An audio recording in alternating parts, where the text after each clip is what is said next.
आज पवित्र महाशिवरात्रि बा जागर अमावास्या यह अवसर में केन्दुझर जिलार सर्वपुरातन शैवपीठ प्रभु श्री श्री कुशलेश्वर महादेव पीठ जहाँकि देवगान अवस्थित से प्रबल जनसमागम होती एवं आज यही प्रबल जनसमागम को लक्ष्य कर आनंदपुर उपजिलापाल श्रीयुक्त नीलमाधव सुना एवं आनंदपुर एसडीपीओ श्रीयुक्त कमल कुमार पंडा प्रत्यक्ष तत्वावधान में शांति श्रृंखला बजाय रखा सहित भक्त मैंने केवल शांति श्रृंखला प्रभु को दर्शन करें एवं आज भली पवित्र दिन में समस्त शांति श्रृंखला को आखिरी रखी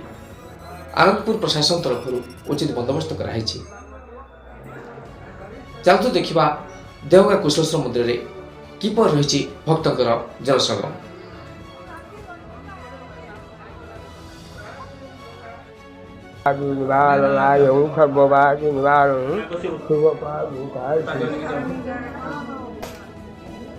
नमः शिवाय हर हर महादेवाय नमस्ते चंदन दियो नाग मंदिर सुंदर अछि जाऊ